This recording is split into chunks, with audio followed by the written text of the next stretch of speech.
Guilty, the judge shouted, as Nurse Evelyn Harper was handcuffed in front of doctors, prosecutors, and military officers who believed they had just destroyed her life. To them, she was only a quiet courthouse nurse accused of falsifying evidence and letting a key witness die. But when an elderly Navy veteran collapsed in the middle of the hearing and the entire courtroom froze, Evelyn did something no civilian nurse should have known how to do.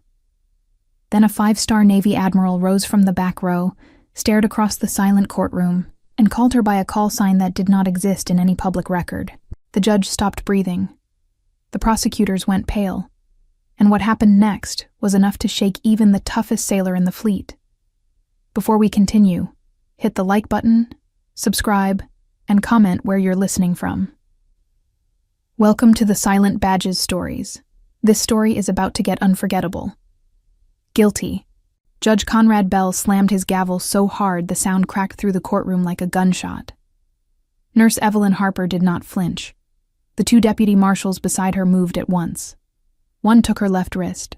The other took her right. Cold steel closed around skin that still smelled faintly of antiseptic. Across the aisle, doctors watched her like she was a disease. Prosecutors smiled. A row of military officers sat stiff in their dress uniforms, medals bright beneath the ceiling lights. Most of them would not meet her eyes. Judge Bell leaned forward from the bench. His face was red. His silver hair had been combed into a shape too perfect to be natural. "Evelyn Harper," he said, each word thick with disgust. "This court finds you responsible for obstruction, evidence tampering, and criminal negligence resulting in the death of a protected federal witness." The courtroom held its breath. Evelyn stood in bright, vivid blue scrubs that looked painfully out of place among dark suits and polished Navy uniforms.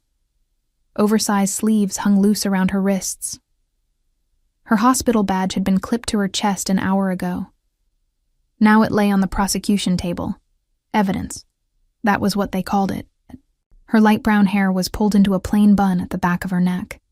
A thin scar crossed above her right eyebrow. A pale burn mark disappeared under the left sleeve of her scrubs. She looked tired. That helped them. Tired women were easy to break in public. Judge Bell stared down at her. "You were trusted with the medical care of a key witness. You betrayed that trust." Evelyn said nothing. Assistant U.S. Attorney Miles Rourke rose from the prosecution table. He was 42, handsome in the polished way of men who practiced concern in mirrors. His Navy suit cost more than Evelyn made in a month. His smile was small and satisfied.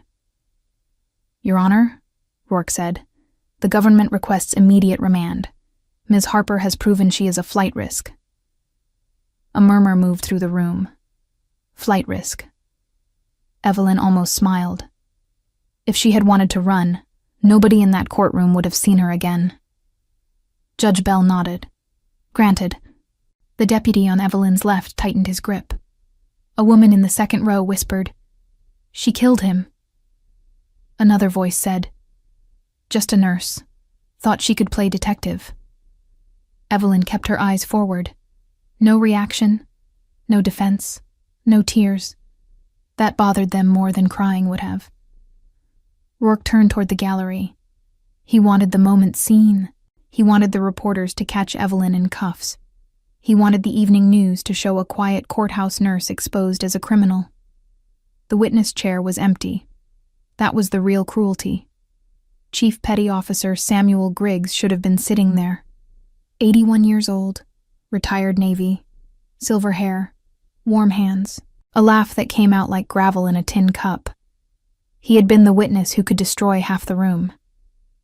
Now he was in the courthouse medical holding unit downstairs, declared dead 3 days earlier after a sudden collapse under Evelyn's care. That was the official story. The official story was a lie. Judge Bell raised his gavel again. "This court is adjourned." The doors opened. Reporters surged in the hallway. Deputies guided Evelyn away from the defense table. Her public defender, a nervous man named Alan Pierce, touched her arm. "I'm sorry," he whispered. Evelyn looked at him. "Don't be." His face crumpled with confusion. Then the courtroom doors at the back opened again. Not loudly, just enough. A man entered in a dark navy dress uniform. He was old but not weak, tall, broad-shouldered, white hair cut close. His chest carried rows of ribbons that made several officers in the room straighten without thinking. 5 stars shone on his shoulder boards. The murmurs died one by one. Even Judge Bell froze. Fleet Admiral Thomas Calder walked down the center aisle with the slow certainty of a man who had commanded oceans. No one had announced him. No one had cleared him through the front. He simply appeared. Rourke went pale. Judge Bell forced a smile. Admiral Calder, this proceeding has concluded. Calder did not look at him. His eyes were fixed on Evelyn. Something old moved behind them. Recognition, grief, maybe fear. The deputies stopped walking. Evelyn met the Admiral's gaze. For the first time all morning, her mask cracked by a fraction. Not enough for reporters. Enough for him. Calder removed his cap. His voice filled the courtroom without effort. Night glass. Every officer in the room went still. The name hit Evelyn like a door opening in a sealed room. Her hands tightened inside the cuffs. Rourke's mouth parted. Judge Bell stood. What did you say? Calder ignored him. He kept walking until he stood 10 feet from the woman in blue scrubs. Evelyn Harper, he said softly. What have they done to you? No one breathed. The court reporter stopped typing. A young marshal near the door whispered, Night glass? One of the older Navy captains in the gallery turned white. He knew the name, or knew enough to fear it. Evelyn's voice came out low. Admiral. Calder's jaw flexed. You should have called me. I couldn't. You should have called somebody. I tried. Her eyes flicked once toward Rourke. Just once. The prosecutor saw it. His face tightened. Judge Bell brought the gavel down again. This court will not be turned into a theater. Calder finally looked at him. The room seemed to shrink. Judge Bell, he said, you just convicted a woman whose service record is sealed under naval authority. You do not possess clearance to view. Bell's face went redder. This is a civilian criminal proceeding. It stopped being civilian when you buried a Navy witness. A gasp moved through the courtroom. Rourke snapped. Objection. Calder looked at him. You are not in trial anymore, Counselor. Rourke reached for his folders. Your Honor, this is improper. The Admiral is attempting to intimidate the court. No, Calder said. If I were intimidating the court, everyone would know. The doors opened again. 2 NCIS agents entered, then 2 more. Dark jackets, gold letters, calm faces. Evelyn closed her eyes for half a second. Too late. They were all too late. Judge Bell pointed toward the deputies. Remove the defendant. The deputies did not move. One looked at Admiral Calder. The other looked at the NCIS agents. Power had shifted in the room, and everyone felt it. Then a crash came from the hallway outside. Hard. Wet. Human. A woman screamed. The courtroom turned. Another scream followed. Medic! We need a medic! Evelyn's head lifted, not like a nurse hearing panic, like a hunter hearing a branch break. A deputy opened the courtroom door. A courthouse security officer stumbled in, face drained. Witness down! He shouted. Old Navy guy. He's alive. Rourke froze. Judge Bell gripped the bench. Evelyn moved 1 step forward. The chain stopped her. Calder turned slowly toward Rourke. Alive, the Admiral said. Rourke swallowed. The hallway erupted with shouting. Clear the way! He's not breathing right. Get EMS! Evelyn raised her cuffed hands. Take these off! Nobody answered. The security officer stared at her. He's turning blue. Evelyn looked at the nearest deputy. Take these off. The deputy hesitated. Judge Bell barked, Do not remove those restraints. Evelyn looked at the judge. For the first time, everyone saw the change. Her shoulders squared, her spine straightened. The tired courthouse nurse disappeared without moving an inch. Something colder took her place. "You can explain procedure to a corpse," Evelyn said, "or you can unlock the cuffs." The deputy unlocked them. Judge Bell shouted. Rourke cursed under his breath. Evelyn was already moving. She crossed the courtroom fast, not running, not panicked. Controlled, direct, efficient. Admiral Calder followed. So did half the room. In the hallway, Chief Petty Officer Samuel Griggs lay on the marble floor beside a toppled wheelchair. His eyes were open. His mouth worked without sound. His lips had a blue edge. A young paramedic knelt beside him, frozen with a bag valve mask in one hand. "He was dead," someone whispered. "They said he was dead." Griggs's hand clawed weakly at his throat. Evelyn dropped to her knees. "Move." The paramedic moved. She checked his airway. Pupils, pulse, skin, breath pattern, no wasted motion. "Name," she said. The paramedic blinked. "What?" "His name." "Samuel Griggs." Evelyn leaned close to the old man's ear. "Chief Griggs, it's Harper. Stay with me." His eyes shifted. Recognition flickered. His hand grabbed her sleeve. "Blue," he rasped. Evelyn went still. "What did he say?" Rourke demanded. Evelyn ignored him. She looked at Griggs's fingernails, then his pupils again, then a faint mark behind his ear, almost hidden under thin white hair. Her face changed. Not fear. Confirmation. "He wasn't dead," Evelyn said. "He was silenced." Rourke stepped back. Judge Bell pushed through the crowd. "That is an outrageous accusation." Evelyn snapped her head toward the paramedic. "Get me oxygen, suction, IV access, naloxone, atropine, and every medication bag that traveled with him." The paramedic moved this time. A doctor from the courthouse medical unit arrived, sweating through his shirt. Dr. Warren Sibley, the man who had signed Griggs's death certificate 3 days earlier. "Stop," Sibley said. "She is under arrest." Evelyn did not move away from Griggs. Sibley pointed at the cuff still hanging from the deputy's hand. "This woman has no authority here." "I have a patient with a pulse," Evelyn said. "That gives me enough." She opened the medical kit herself and found the hidden vial beneath the gauze. No label, clear fluid, no record. Admiral Calder's face hardened. Griggs coughed once, dragged air into his lungs and gripped Evelyn's sleeve. "Who did this?" she whispered. His eyes moved past her, toward Sibley, toward Rourke, toward Judge Bell. "All 3, he rasped. The hallway went silent. Calder stepped beside Evelyn and looked at the judge. This court is now a crime scene.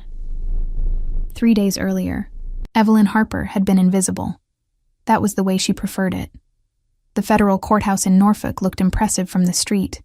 White columns, bronze doors, flags snapping in Atlantic wind. Inside, it was mostly tired marble, bad coffee, and people pretending procedure made them honorable. Evelyn worked in the medical holding unit 2 floors below courtroom 6B. No one called it a clinic. It was too small for that.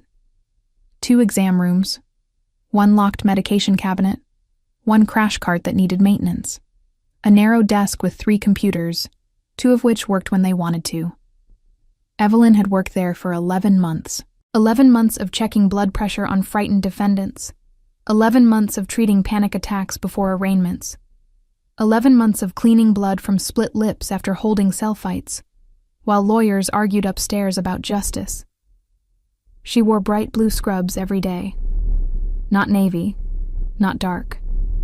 Bright hospital blue. The color made her easy to underestimate. Most people saw a nurse and stopped looking. That suited Evelyn fine. Her badge said, Evelyn Harper, RN. It did not say former NCIS. It did not say special agent. It did not say night glass. That name belonged to sealed rooms, dead drops, secure channels, and one operation that still woke her at 3:17 every morning. Nobody in the courthouse knew. Not the marshals, not the clerks, not Dr. Warren Sibley, who supervised the medical unit twice a week and acted like the place existed only to annoy him. Not Judge Bell, who liked defendants sedated, witnesses quiet, and nurses obedient. Not Miles Rourke, who visited the medical unit too often for a prosecutor who claimed to trust the evidence. Evelyn noticed everything. That was the problem. She noticed Judge Bell's clerk carrying sealed envelopes to Rourke's office after hours. She noticed Sibley signing medication logs without counting inventory. She noticed military witnesses arriving nervous and leaving silent. She noticed the security cameras near holding room C glitching for exactly 28 seconds every Thursday. She documented none of it on courthouse systems. Courthouse systems could be searched. Courthouse systems could be altered. Instead, Evelyn kept a black notebook in the false lining of her lunch bag. Old habit. Paper had saved her life once. Paper did not send alerts when opened. On Monday morning, Chief Petty Officer Samuel Griggs arrived in a wheelchair with a U.S. Marshal behind him and fear hidden under a Navy ball cap. He was 81, thin as a rail, with white stubble and hands spotted by age. His cap read, USS Ranger. His eyes read Survivor. Evelyn looked up from a medication reconciliation form. Chief Griggs? That depends, he said. You the nurse or the last person they send before the sharks? Evelyn almost smiled. Nurse. Good. Sharks usually wear nicer shoes. The marshal snorted. Evelyn gestured toward exam room 2. Come on in. Griggs rolled himself forward before the marshal could push him. Pride mattered. Evelyn saw that and let him have it. Inside the room, she closed the door halfway. Not all the way. Never all the way when dealing with protected witnesses. Any chest pain? She asked. Only when lawyers talk. Shortness of breath? Only when prosecutors promise protection. Evelyn checked his pulse, strong but fast. He watched her hands. Most patients watched faces. He watched hands. You prior service? He asked. No. The lie came smooth. His eyes narrowed. You check corners like shore patrol. Evelyn wrapped the cuff around his arm. Old habit from bad neighborhoods. Bad neighborhoods teach people to watch exits. You watch reflections. Her hand paused for less than a second. Griggs saw it. He smiled with half his mouth. Relax, he said. I'm old, not stupid. Evelyn pumped the cuff. Those aren't opposites. He chuckled. Blood pressure, 168/94. Too high. Understandable. You nervous about testifying? Griggs looked toward the half-open door. The marshal stood outside, pretending not to listen. Wouldn't you be? Depends what I knew. Griggs's smile vanished. For one moment, the old sailor looked beyond the tiny exam room, beyond the courthouse, beyond Norfolk. Somewhere at sea, maybe. Somewhere dark. I know where the bodies went, he said. Evelyn kept her face neutral. Inside, every sense sharpened. What bodies? Griggs studied her. That question sounded real. It was. Then you're the first one in this building. Evelyn removed the cuff. Chief, are you in danger? He gave a dry laugh. Honey, I was in danger the second I remembered the manifest. The word hit something in Evelyn's memory. Manifest. Navy logistics. Unlisted transfers. Missing sailors. Rourke had built his case around procurement fraud at a naval medical contractor. That was the public version. Inflated invoices. Fake equipment. Bribes. But Griggs had been brought in under sealed witness protection. Too much security for paperwork. Not enough security for murder. What manifest? Evelyn asked. The door opened before he could answer. Miles Rourke stepped in with his practiced smile. Chief Griggs, he said. How are we feeling? Griggs's hand tightened on the armrest. Evelyn saw it. Rourke saw Evelyn see it. His smile thinned. "Nurse Harper," he said. "I'll take it from here. This is a medical exam, and I'm the prosecutor responsible for his testimony." Evelyn met his eyes. "Are you also licensed to monitor blood pressure?" The marshal looked away to hide a smile. Rourke stepped closer. His cologne filled the room. Expensive, sharp, too much. "Chief Griggs and I need a private word." "No private interviews without defense notification," Evelyn said. Rourke's face cooled. "You give legal opinions now?" "I read signs on doors." She nodded toward the courthouse policy tape beside the cabinet. Rourke glanced at it, then back at her. Something ugly moved behind his eyes. "You're very careful for a nurse. You're very interested in being alone with a witness." The air changed. Griggs looked from one to the other. Rourke smiled again, but it did not reach his eyes. "I'll speak with Judge Bell about your attitude." "Please do." He leaned closer. "Careful, Ms. Harper. This courthouse eats people who forget their place." Evelyn held his stare. "Then it must be starving." Rourke left. The marshal let out a low whistle. Griggs watched Evelyn with new attention. "Who are you?" he asked quietly. "Your nurse." "No." His voice dropped. "You're something else." Evelyn checked his oxygen saturation. "Today, I'm the person telling you to drink water and avoid prosecutors."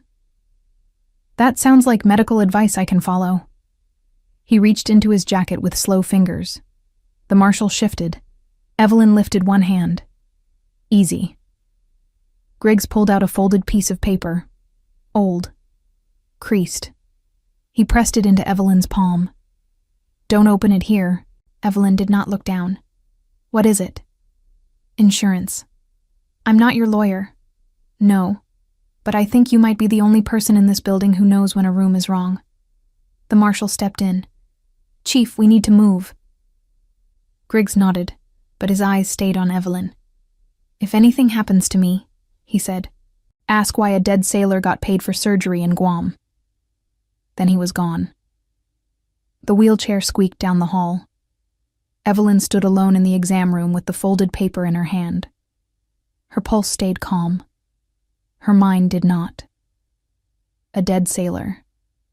Surgery in Guam. A manifest. She slipped the paper into her scrub pocket and finished the chart with ordinary words. Hypertension. Anxiety. Cleared for testimony. Ordinary words were useful. They hid extraordinary things. At lunch, Evelyn locked herself in the staff bathroom, stood on the toilet lid, and removed the vent cover above the sink. Inside was a small waterproof pouch, a habit she had never broken. She opened Griggs's paper. Not a note. Numbers. Dates. Initials. Shipments. Names. At the bottom, one phrase written in shaky handwriting. "Blue ledger is still open." Evelyn's mouth went dry. The blue ledger had been an NCIS ghost file 6 years earlier. Not official. Not acknowledged.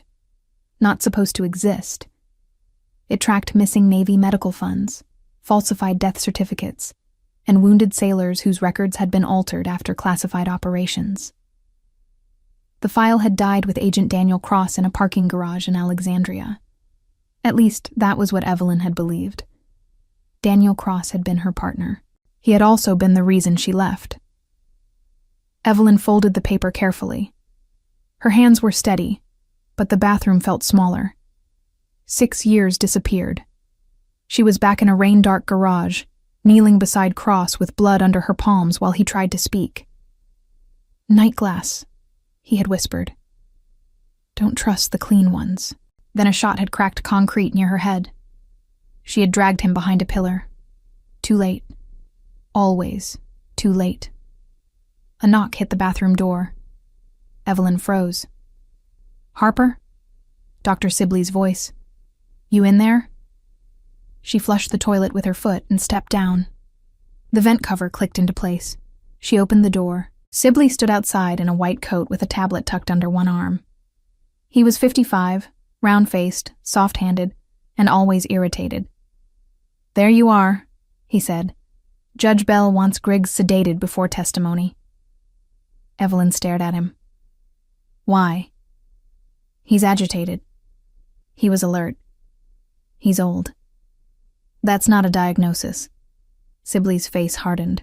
"Administer the medication." "No. I'll report you." "Write neatly." 2 hours later, Chief Griggs was found unresponsive before testimony. The official report said cardiac arrest. The medical log claimed Evelyn had cleared him and administered a sedative she had refused to touch. The hallway camera went dark for 28 seconds. The folded paper vanished from her locker. By nightfall, federal agents were at her apartment. By morning, the courthouse nurse was on trial. By the third day, Judge Bell called her guilty. And Evelyn Harper understood the old rule again. The cleanest rooms hid the dirtiest blood. Evelyn Harper had not heard the name Nightglass spoken aloud in 6 years. Not in public, not in private, not even in dreams. Dreams used Daniel Cross's voice. They used rainwater, concrete, the hollow ping of a casing bouncing somewhere in the dark. But Admiral Calder's voice was real. It had pulled the name into the courthouse hallway and left it there for everyone to stare at. Nightglass. Reporters whispered it. Marshals repeated it under their breath. Navy officers looked at one another with the strained expressions of men realizing they had walked into a classified storm without an umbrella. Evelyn ignored them all. Chief Griggs was breathing, but not safely. His airway remained unstable. His pulse was too slow. Sweat soaked his collar. His pupils had widened after the antidote, but his muscles still twitched under the skin. Whatever they had used on him was not ordinary. That made sense. Ordinary poison would have been too easy to find. "Vitals," Evelyn said. The young paramedic swallowed. "Pulse 52. Blood pressure 90/60. Oxygen 91 with assisted ventilations. Keep bagging every 6 seconds, not faster." He nodded fast. Dr. Sibley stood against the wall with 2 NCIS agents beside him. His face had turned waxy. "This is insane," Sibley said. "He was pronounced dead." Evelyn did not look up. "By you." "I followed protocol." "You followed a script." Rourke stood near the courtroom doors, one hand empty now that his phone had been taken. His eyes kept moving.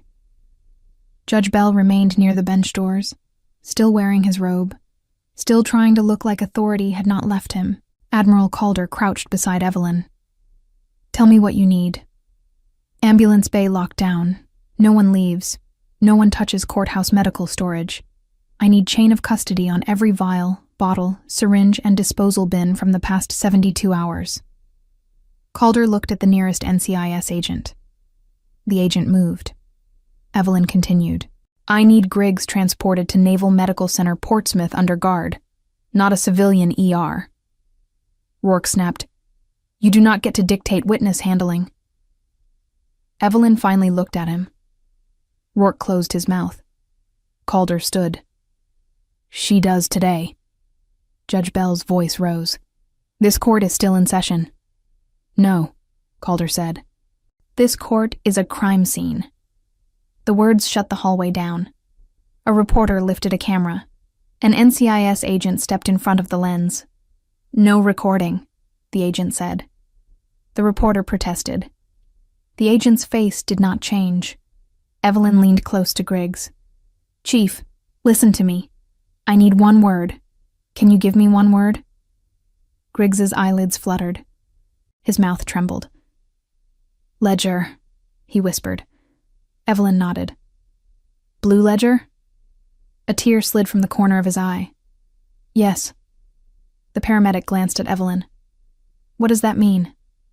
"It means people died for paperwork." Rourke spoke too quickly. "He is confused." Evelyn kept her fingers on Griggs's pulse. He remembered a classified fraud file while hypoxic.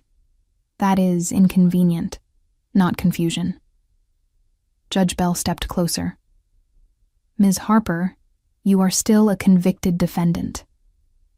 Evelyn looked at the cuffs hanging from one deputy's hand. Then convict me again after I save your witness. Belle's mouth tightened. You are making a spectacle. No, Evelyn said.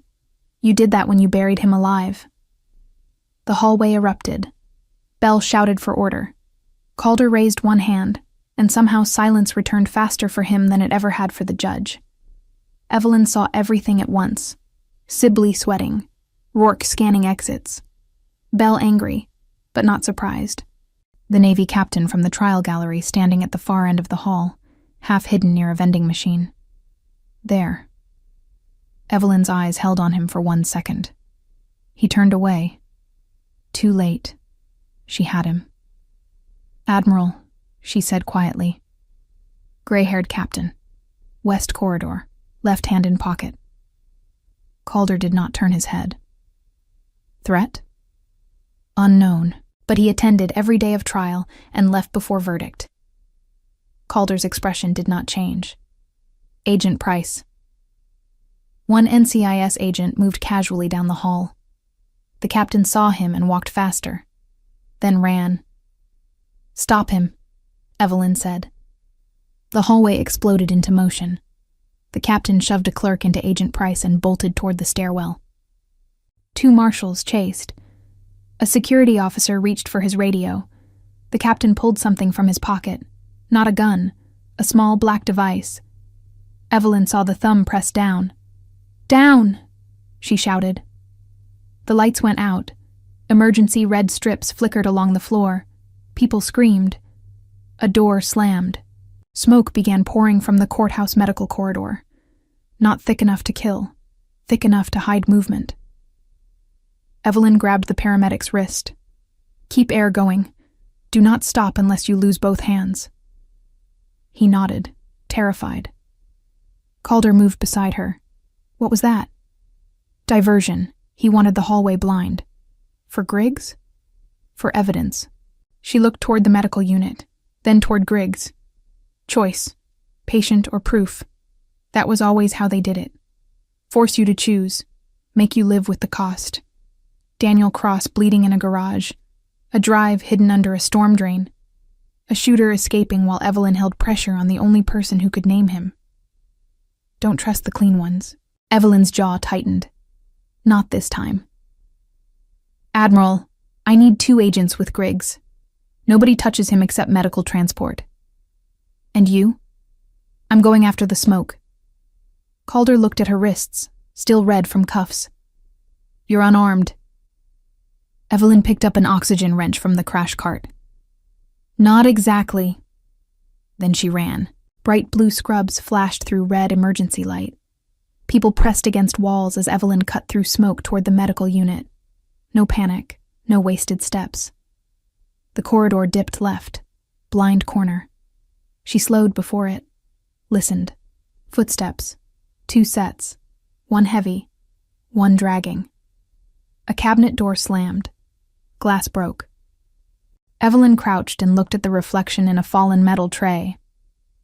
Dr. Sibley was inside the medication room, not detained anymore. One NCIS agent lay on the floor outside, coughing, alive but dazed. The gray-haired captain stood over him, wearing a respirator mask. Captain had a name.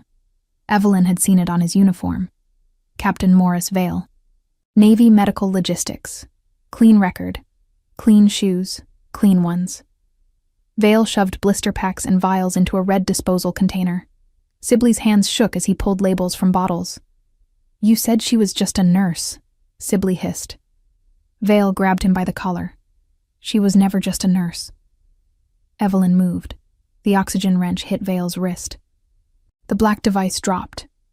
Vale twisted fast, military trained, but old. Evelyn drove her shoulder into his ribs and slammed him into the cabinet. Sibley screamed and tried to run. She hooked his ankle with her foot. He hit the floor hard. Vale recovered and swung. Evelyn slipped under it, caught his arm, and turned his momentum into the wall. Not flashy, not cinematic, efficient. His forehead struck plaster. He dropped to one knee. Stay down, Evelyn said. Vale laughed through blood. Night glass. That stopped her for half a breath. He knew. Of course he knew. You should have stayed buried, Vale said. Evelyn kicked the black device away and pressed the wrench against his throat. Who reopened Blue Ledger? Vale smiled. You did? Sibley whimpered on the floor. I didn't know who she was. Evelyn looked at him. You signed a death certificate for a breathing man. They told me he was gone. His pulse? I didn't check. The confession was small, pathetic. Enough. Agent Price stumbled into the doorway with his weapon drawn. Clear, Evelyn said.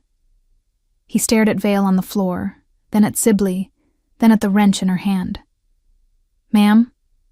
Secure them. Preserve everything in this room, especially the unlabeled vials and torn medication labels. Price cuffed Vale first. Sibley sobbed when the cuffs closed. This was Rourke, Sibley said. He said it was national security. He said Griggs was compromised. Evelyn crouched beside him. Who gave the order? Sibley's eyes darted to Vale. Vale said nothing. Evelyn leaned closer. You can be the doctor who got scared, she said. Or the doctor who helped bury a Navy witness alive. Pick one. Sibley broke. Bell, he whispered. Judge Bell cleared the transfer. Rourke brought the vial. Captain Vale said the Admiral would never know. Which Admiral? Sibley started shaking again. Which Admiral? Not Calder, he said. Another one. I never got the name. Vale laughed softly. You think this ends in a courthouse basement? Evelyn stood. A chill moved through her. Blue Ledger had never been one file. It had been a map. Medical contractors, naval hospitals, false death reports, witnesses erased through paperwork. 6 years ago, Evelyn and Daniel had believed they were one arrest away from exposing it. Then Daniel died. The file vanished. Evelyn resigned before they could make her vanish too. But Griggs had found something. A manifest. A dead sailor paid for surgery in Guam. And now people in a federal courthouse had tried to kill him twice. Agent Price's radio crackled. Medical transport arriving, witness breathing. Admiral wants Harper back now. Evelyn grabbed the red disposal container before anyone else could touch it. Vale's smile faded. Good. Tell the Admiral, she said. We have the poison source. She turned to leave. Vale spoke behind her. Crossbag too, you know. Evelyn stopped. The name hit Evelyn like a blade. Daniel Cross had been her NCIS partner. He had died 6 years earlier in a rain-dark parking garage after whispering one warning. Do not trust the clean ones. Evelyn crouched in front of Vale and smiled without warmth. Thank you, she said. Vale blinked. For what? For confirming you were there. His smile died. Agent Price dragged him up in cuffs while Evelyn carried the evidence back to Admiral Calder.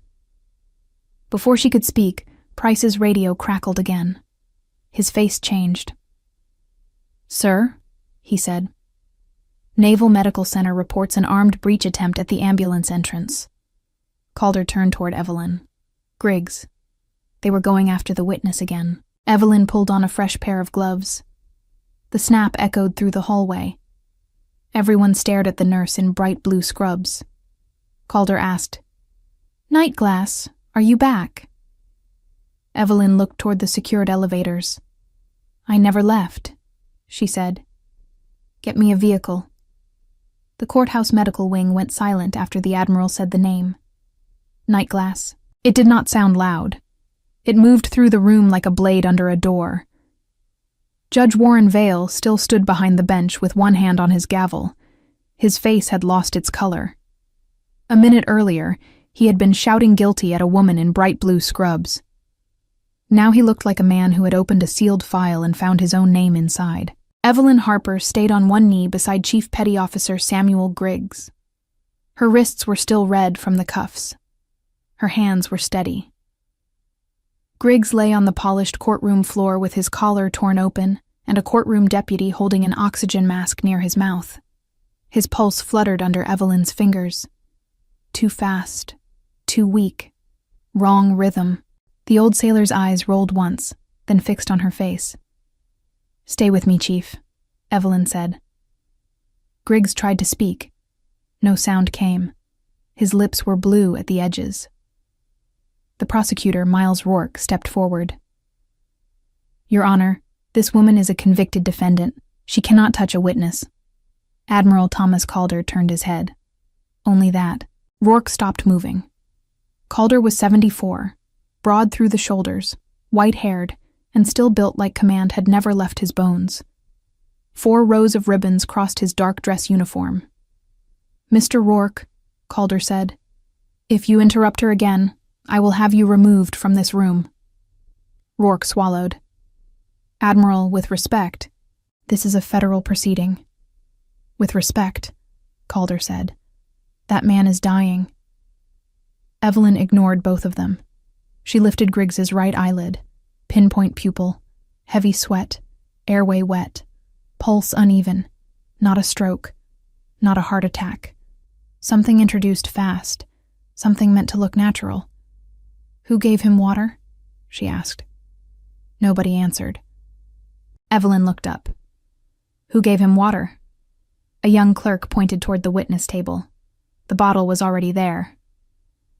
Evelyn's gray-blue eyes moved to the bottle. Half full, cap loose, clear plastic, no label. "Deputy," she said, "bag that bottle. Do not touch the rim." Judge Vale slammed the gavel. "I will decide what evidence is preserved in my courtroom." Evelyn did not look at him. "Then decide fast," she said. "Because if that bottle disappears, so does the proof someone poisoned a Navy witness 10 feet from your bench." The room froze again. Rourke's face twitched. A deputy grabbed an evidence bag from the marshal's station and sealed the bottle. Evelyn leaned close to Griggs. "Chief, blink once if you can hear me." 1 slow blink. "Good. Blink once if you tasted bitterness." 1 blink. "Metallic?" Another blink. Evelyn's jaw tightened. "Organophosphate variant," she said. The courthouse nurse behind her stared. "Like pesticide?" "Military-grade nerve agent cousin. Low dose. Delayed onset." Rourke barked a laugh too sharp to be real. "That is absurd." Evelyn looked at him for the first time. It was designed to become absurd after he died. The bailiff crossed himself without thinking. Griggs seized. His heels hammered the floor. Evelyn moved before anyone screamed. "Hold his shoulders. Do not pin his arms. Turn his head." 2 deputies obeyed. The younger courthouse nurse trembled beside the crash bag. "Atropine," Evelyn said. "Now." "We only have standard emergency meds." "Then check the naval transport kit brought with him." The nurse blinked. "How did you know he had one?"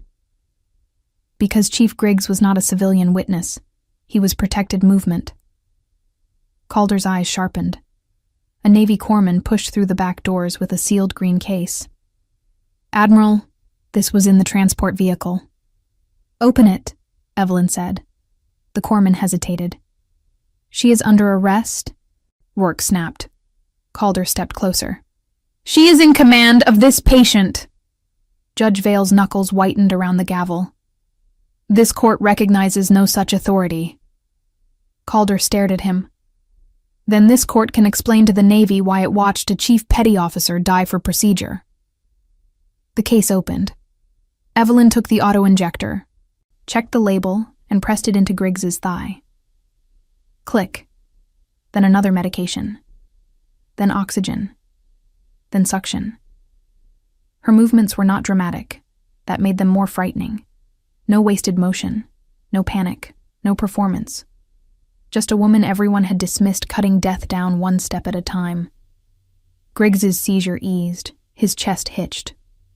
Color returned by a fraction. Evelyn counted under her breath. 8, 9, 10. The monitor beeped from the portable kit. Heart rate 138. Blood pressure 80/50. Bad but moving. Alive. The courtroom did not breathe until he did. The corpsman stared at Evelyn. "Ma'am, Where did you learn that protocol?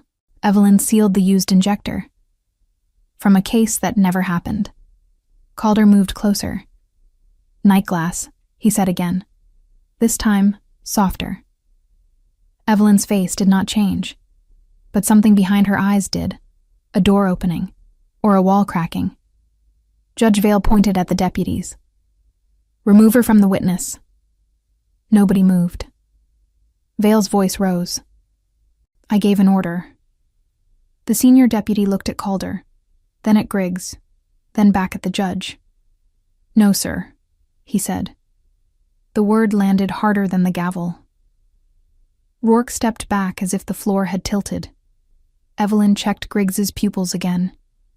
He needs Naval Medical Center, not County General, not courthouse holding, direct transfer, full toxicology, full chain of custody. Rourke shook his head. He is the central witness in a criminal matter. He stays under court authority. Evelyn stood, slowly. The room seemed to rise with her. Bright blue scrubs, thin scar above her right eyebrow, burn mark showing where her sleeve had pulled up, a small pale line at the left side of her neck. No badge, no weapon. Still the most dangerous person in the courtroom. Mr. Rourke, she said, Chief Griggs was poisoned after I was convicted and before he could testify. The water bottle was placed at his table. His protective kit was kept outside the room. The medical deputy assigned to him was delayed at security, and the only two people who benefited from his death were the prosecutor who needed my conviction to stand and the judge who refused to let him speak. Vale's mouth opened. Evelyn turned to him. You shouted guilty too soon. Nobody spoke.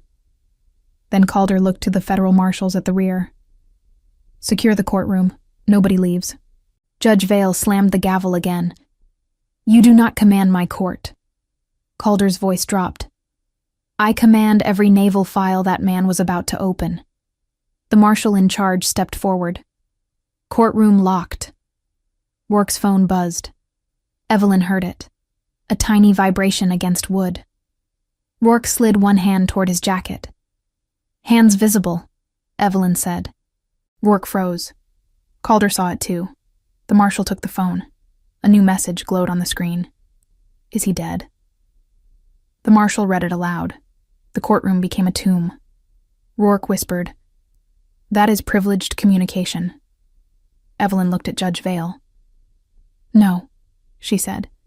That is motive. Griggs coughed. A wet, painful sound. His fingers grabbed Evelyn's sleeve. She knelt again. He pulled the oxygen mask away just enough to speak. Locker, he rasped. Evelyn leaned closer. Which locker? Archive. His chest shook. 47. Rourke lunged forward. Do not let him speak. The senior marshal shoved him back. Griggs fought for air. Evelyn's voice softened. Chief, look at me. One word at a time. Not judge, he whispered. Vale exhaled like a man saved. Then Griggs's eyes slid toward the bench. Worse. Evelyn felt the old cold settle into her spine.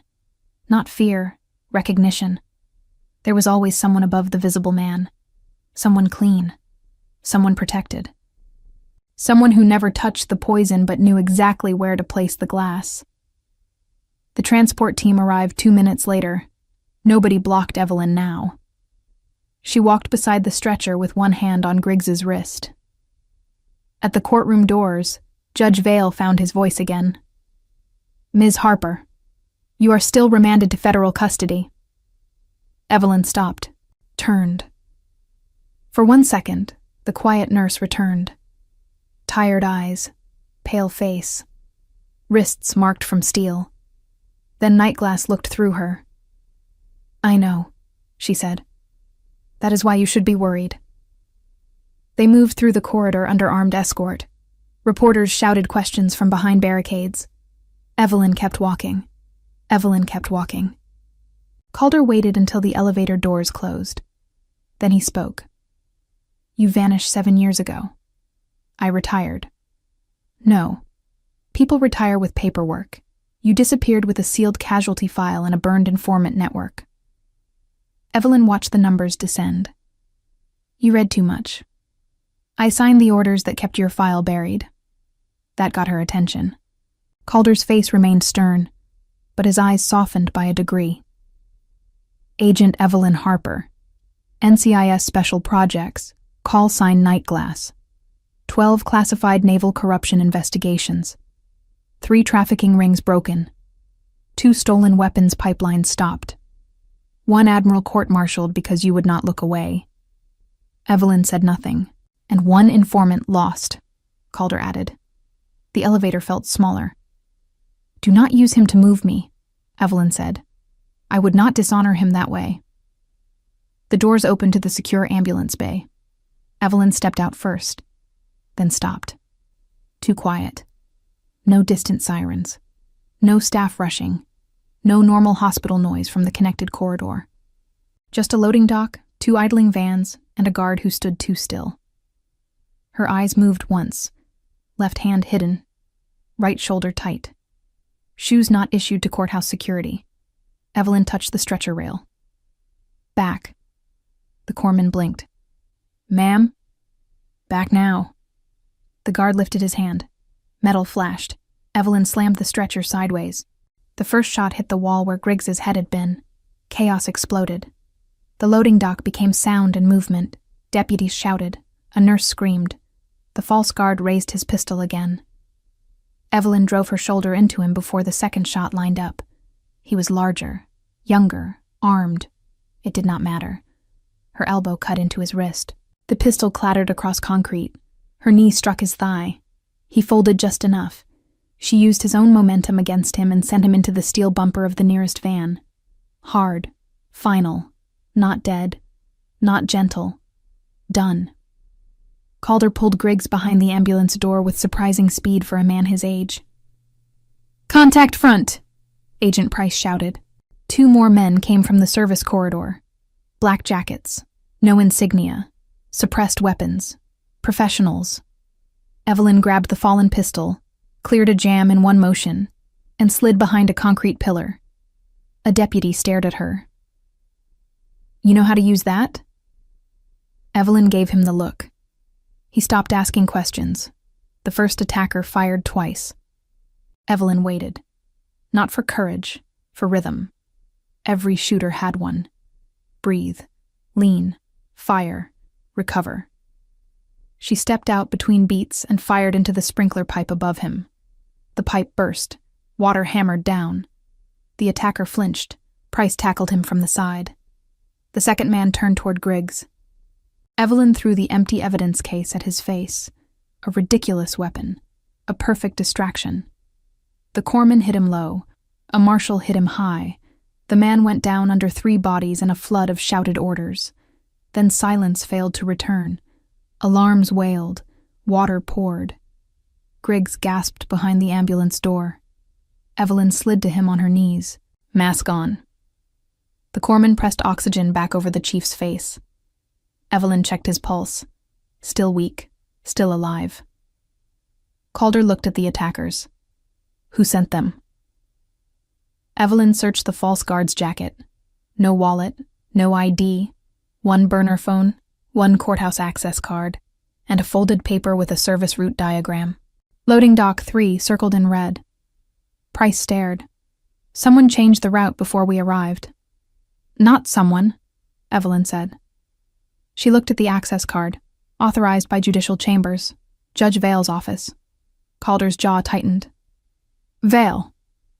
Maybe, Evelyn said, or someone using him. The burner phone vibrated in her hand. A message appeared. Confirm recovery of witness. Evelyn typed back with her thumbs. Witness expired. Nurse contained.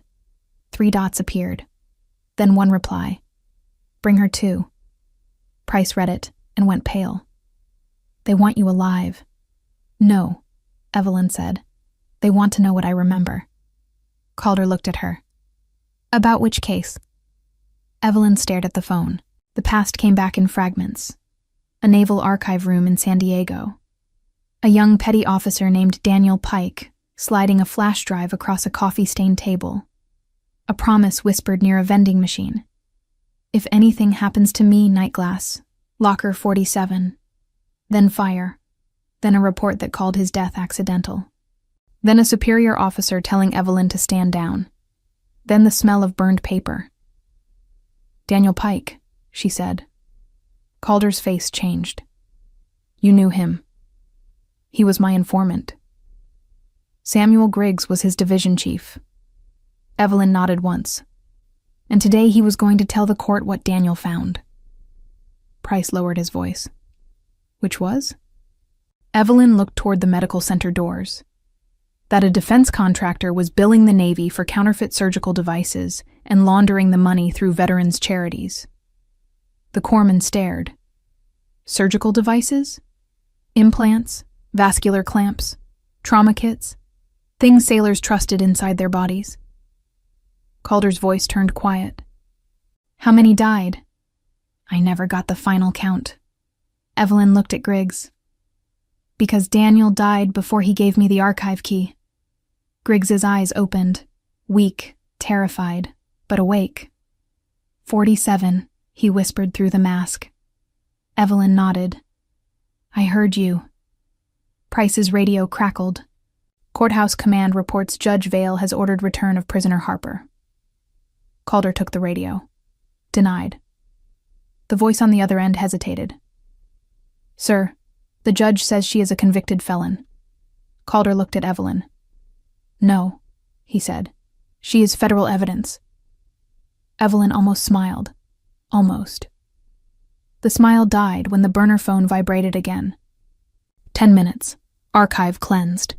She stood. We have 10 minutes before they destroy Locker 47. Calder pointed toward the ambulance. Griggs goes to toxicology. Agreed. You go with Price. No. Calder's eyes hardened.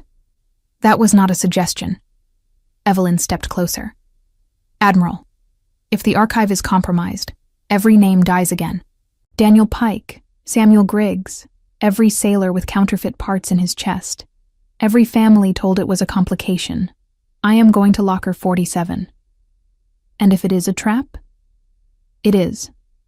Calder studied her. Then he gave one sharp nod. Price, 4 marshals, full body armor. Evelyn looked down at her bright blue scrubs. I will take a vest. Price blinked. You want a weapon? I want chain of custody bags, a camera, and bolt cutters. That answer told Calder more than a speech would have. They reached the courthouse archive in a tight stack. The courthouse archive sat 2 floors below ground. No windows, concrete walls, fluorescent lights that buzzed like insects. The air smelled of paper, dust, and old secrets. Price swept the aisles. Clear. Clear. Then Evelyn saw the dust. Then she saw the dust. A rectangle cleaner than the rest. Something had been removed recently. Price cursed under his breath. The clerk started crying. He took it. Rourke took the box. When? Evelyn asked. 3 minutes ago. Where? Judge's private elevator. Evelyn turned and ran. Not sprinted blindly. Ran with purpose. The kind of run that made everyone else follow without asking. They reached the private elevator as the doors closed above them. Price hit the button. Too late. Evelyn looked up at the floor indicator. Going to chambers. She grabbed the bolt cutters from the marshal. What are you doing? Price asked. Shortening the route. She cut the maintenance cage lock and pulled open the stairwell door. They climbed hard and fast. Evelyn burst through the stairwell door into the judicial corridor. A secretary screamed. Judge Vale stood outside his office, face slick with sweat. Stop her, he shouted. No one moved. Evelyn walked straight toward him. Where is Rourke? You have no authority here.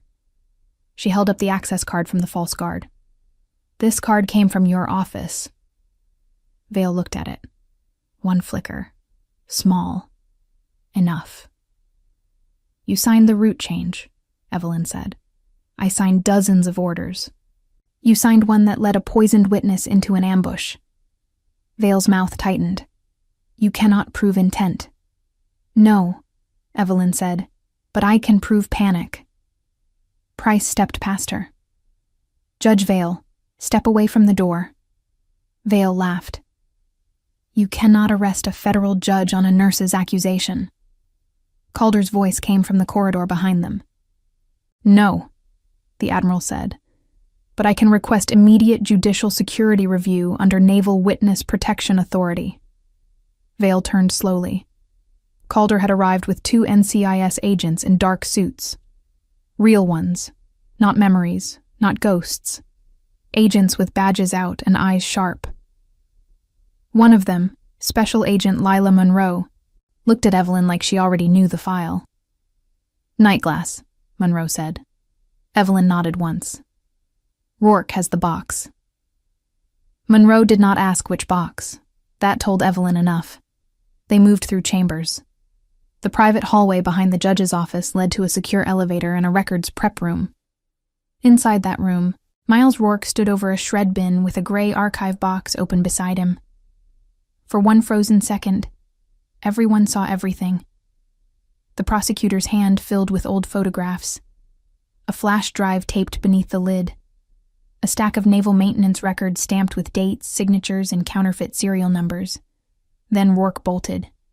He made it 3 steps. Evelyn caught the box before it tipped. Monroe caught Rourke. Price caught the shred bin. Calder caught Judge Vale by the truth. "Do not touch anything," Evelyn said. Her voice carried across the room.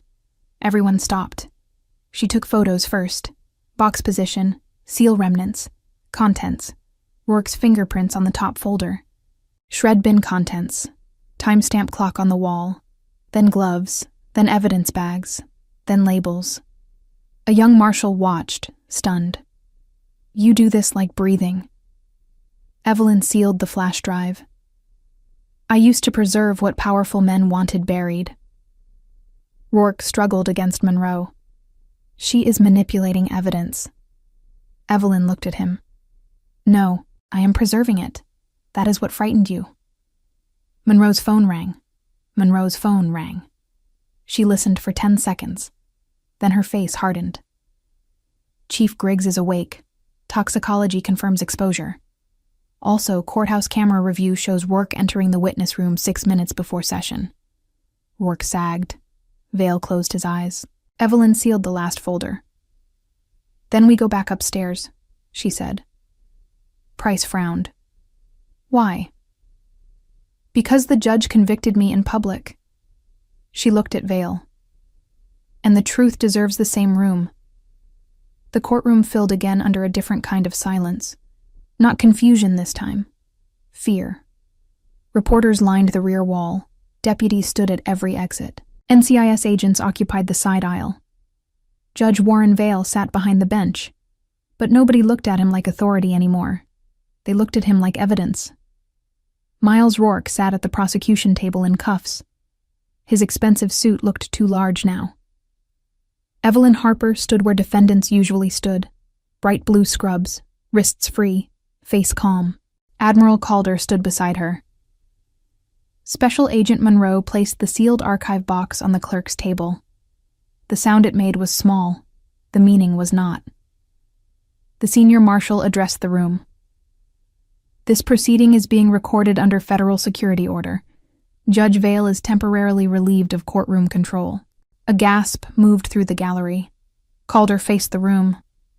30 minutes ago, Chief Petty Officer Samuel Griggs was poisoned in this courtroom before he could testify. 10 minutes later, armed men attempted to intercept his medical transport. 5 minutes after that, evidence tied to this case was nearly destroyed in judicial chambers. Reporters scribbled fast. Cameras blinked. Evelyn stared straight ahead. Calder continued. "The nurse this court convicted today preserved the witness, identified the poison, stopped the ambush, recovered the evidence, and maintained chain of custody." Rourke muttered, "She had motive to stage it." Evelyn turned her head. "Mr. Rourke, you placed the bottle on the witness table." His face twitched. Monroe lifted a tablet. "Video confirms it." "You changed the medical transport route." "Access logs confirm it," Monroe said. You removed Archive Box 47. Witnesses and camera review confirm it. Evelyn's voice stayed even. And you prosecuted me because I was the only person in the building who could connect Daniel Pike's death to Chief Griggs's testimony. Rourke looked toward Vale. That was his mistake. Everyone saw it. Vale whispered, "Do not look at me." Too late. Calder opened the archive box, not dramatically, carefully, respectfully, like a man opening the belongings of the dead. Daniel Pike was an enlisted Navy supply analyst, he said. 7 years ago, he discovered counterfeit surgical devices entering naval hospitals through a defense contractor called Marston Vale Medical. Vale's face went white. Evelyn looked at the judge. "Your brother's company." Calder removed a folder. "These devices failed in trauma surgeries, vascular repairs, and emergency field kits. Sailors died from complications recorded as unavoidable. They were not unavoidable." A woman in the gallery began to cry. Evelyn saw her and knew. There were always families. Dead people had names. Calder placed another document on the table. Daniel Pike contacted NCIS Special Projects. His handler was Agent Evelyn Harper, call sign Nightglass. The word landed differently now. Not rumor, record. Evelyn felt the room turn toward her. She did not shrink. Calder looked at her. Agent Harper built the first case file. Before she could bring charges, Pike died in a clinic fire ruled accidental. Her evidence vanished. Her unit was ordered to close the matter. Monroe continued. We now believe that order was influenced by officials named in Archive 47. Vale stood. This is hearsay. The marshal moved toward him. Vale sat back down. Evelyn took one step forward. I need to speak. Calder gave her the floor without ceremony. That mattered. Evelyn looked at the gallery first, not at the cameras, not at the judge, at the people who had come to watch a nurse be destroyed. My name is Evelyn Harper, she said. I am a registered nurse. Before that, I was a special agent with NCIS. A ripple moved through the room. I worked cases involving naval corruption, contractor fraud, witness intimidation, and deaths that powerful people wanted explained away. Daniel Pike trusted me with evidence. I promised him protection. Her voice caught once. Only once. I failed him. Calder lowered his eyes. Evelyn kept going. When Daniel died, I was told the case was closed because my career would not survive the answers. She looked at Vale. I stopped being an agent. I became a nurse because patients do not care about politics when they cannot breathe. A pulse does not ask who signed the contract. Blood does not lie for a judge. The courtroom stayed silent. I did not falsify evidence. I did not kill Chief Griggs. I did not betray this court. I preserved what others tried to destroy. Rourke's head dropped. Evelyn looked at him. You could have served justice. You chose ambition. Then Vale. You could have honored the bench. You chose blood money. Then the gallery. And every person who called me just a nurse should remember this.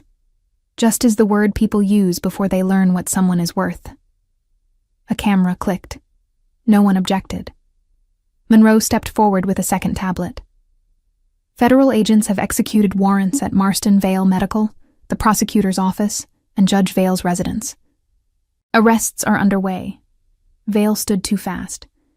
You cannot arrest me in my own courtroom. The senior marshal's face was cold. Watch us. 2 deputies approached. Vale reached under the bench. Left hand, Evelyn said. The marshal caught his wrist, and a small drive fell to the floor. Monroe bagged it.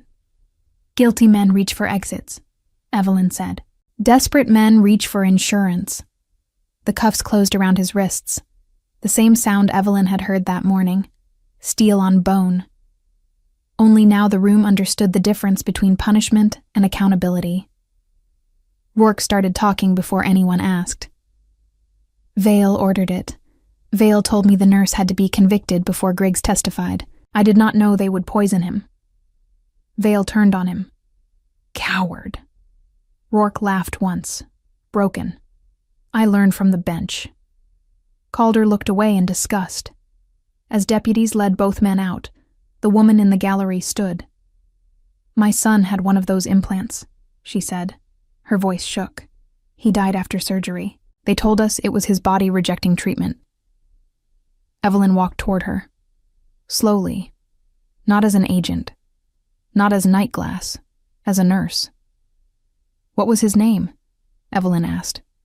"Matthew," the woman whispered. Evelyn nodded. Matthew deserved the truth. Then she held her while the courtroom watched. That image went farther than the arrest footage. A nurse in blue scrubs holding a mother who had waited years for someone to say her son's name without hiding behind paperwork. By evening, reporters packed the courthouse steps. Calder took one microphone. "The investigation will go as high as the evidence goes." Evelyn stood beside him, exhausted in a way sleep would not fix. Monroe approached with a folder. "Your conviction has been vacated. Charges dismissed with prejudice. Nursing board complaint withdrawn." Evelyn took the folder. The paper felt lighter than the cuffs. Monroe held out a temporary NCIS credential. "Consultant status, only if you want it." Evelyn did not take it yet. "What about Chief Griggs?" "Stable, asking for you." Evelyn walked away from the microphones. Calder followed. They rode to Naval Medical Center in tired silence. Griggs was awake in a monitored room, pale but alive. His wife held his hand like she had refused to let him drift even an inch. When Evelyn entered, Griggs smiled weakly. "Nightglass," he whispered. Evelyn pulled a chair close. "Chief." "Daniel said you would know what to do." Her throat tightened. "I did not know fast enough." Griggs shook his head. "You came back." Those 3 words did more damage than any accusation. Evelyn looked down. Griggs's wife reached across the bed and took her hand. "Thank you for keeping him alive." Evelyn had no clean answer, only the truth. "I was late once," she said. "I try not to be late anymore." Griggs understood. Old sailors often did. Calder stood near the window. "Chief, your testimony will be taken when your doctors clear it." Griggs nodded. "And the families?" "They will get answers," Evelyn said. "Promise?" She looked at him. Promises had weight.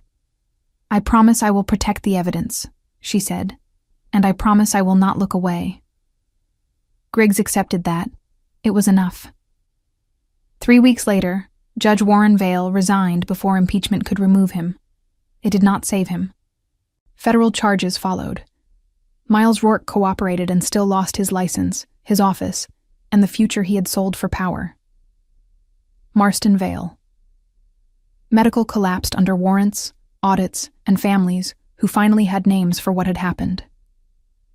Evelyn returned to the courthouse clinic with a new badge on her bright blue scrubs. Evelyn Harper, RN. Federal Witness Medical Advocate. Under it, in smaller letters, Consultant. No call sign. No secret title. Just work. Chief Griggs survived and testified. Daniel Pike's file became the center of a national investigation. Families who had been told their loved ones died from unavoidable complications received something painful but necessary: the truth. One morning, Evelyn stood in the memorial garden behind Naval Medical Center and placed a white flower beneath Daniel's name. Admiral Calder stood behind her. Griggs stood beside her with a cane. "He said you would know what to do," Griggs said. Evelyn looked at the bronze letters. "I was late once. You came back." Those 3 words did not erase the past. Nothing could. But healing was not erasing. Healing was learning to carry the truth without letting it bend your spine. That afternoon, a young veteran sat in exam room 2 with an old folder in his lap.